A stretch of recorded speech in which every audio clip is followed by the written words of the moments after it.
ये 100 देखा क्या? नहीं सर, एमएस दिख रहा है ना? नहीं सर, मैं ये देखा मिली से ये देखा तो ये 100 वोल्ट नहीं है ना, 1 है ना। हमें लैपटॉप पे कोई भी चीज़ को चेक करने के लिए यहाँ पे कम से कम 5 वोल्ट सेलेक्शन लेना है, कम से कम 5 वोल्ट ले लेंगे तो हर चीज़ को आप चेकआउट। तो ध्यान कीजिए 19 वोल्ट आ रहा था, यस सर। है ना। अब सीआरओ पे जाओ तो यहाँ पे ये 5 का लाइन है, यहाँ से यहाँ 5, 10, 15, 20 मतलब लगभग 19 वोल्ट हमारा आ रहा है। ये वोल्टेज भी यहाँ पे दिखा रहा था, क्लियर। अब देखो ये नहीं बढ़ रही है ना, यहाँ पे कोई स्विचिंग नहीं है ना। अब यहाँ कॉन्सेप्ट दिखेगा आपको, देखो करा रहा हूँ, देखोगे, देखो मल्टीमीटर हमने होने के बाद स्मूथ वोल्टेज यहाँ पे अभी नहीं मिलेगा। अरे डीएसओ पे यहाँ पे भी आप दिखाओ, यस सर, थोड़ा थोड़ा मूव कराना, यस सर।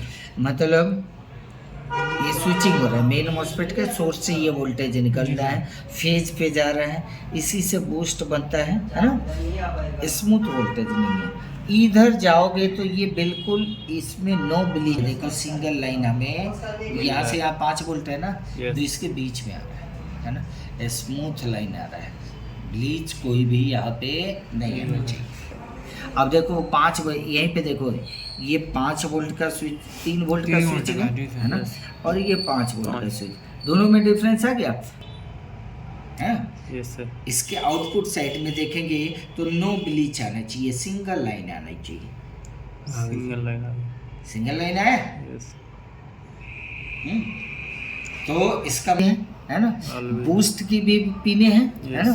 बूस्ट में क्या लगी होती है, बूस्ट में मोस्टली हमारा वो लगा होता है, क्या बोलते हैं, एक रजिस्टर और कैपेसिटर लगा होता है। तो बूस्ट से भी हम पता कर लेंगे कि स्विचिंग हो रहा है कि नहीं हो रहा है। तो यहाँ पे हमें स्विचिंग का इन्फॉर्मेशन मिला।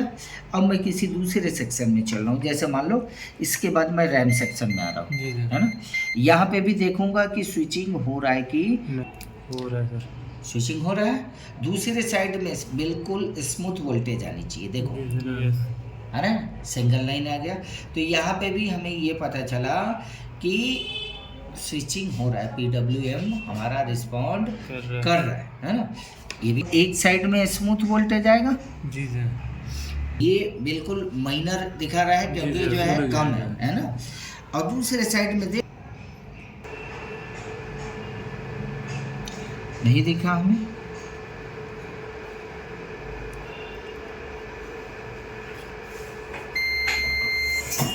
एक मिनट देखो जी, दिखाया माइनर वोल्टेज है, इस वजह से नहीं दिख रहा है, स्विचिंग से हमें पता चल रहा है ना। फिर इधर देख लेते हैं, इस वजह से पता नहीं चल रहा है जी दूसरे साइड स्विचिंग हो रहा है ना। उसी तरीके से यहाँ भी स्विचिंग हो रहा है, माइनर वोल्टेज है जी, नहीं पॉइंट पे जा रहा होगा है ना, बट यहाँ पे वोल्टेज हमें मिल रहा है, स्विचिंग हो रहा है इसका भी, है ना। तो सारे कोऑर्डिनेशन को हम ले सकते हैं ना। यहाँ पे ना ये देखो कि 16 मेगा 14 पॉइंट समथिंग मेगाहर्ट्ज का ये होता है ना।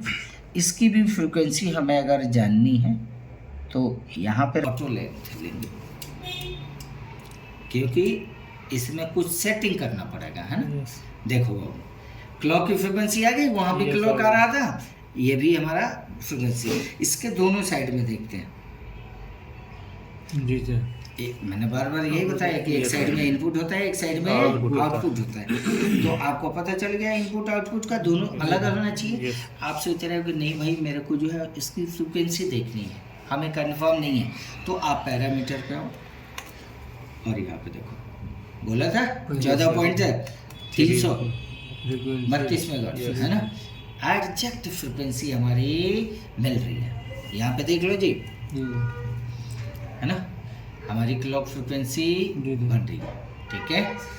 ये अगर नहीं बनेगा तो नो डिस्प्ले में चला जाएगा। एक क्रिस्टल तो यहाँ पे भी है ना, इसको भी हम काउंट करते हैं। काउंट तो इसमें 4 पिने 2 लेते हैं।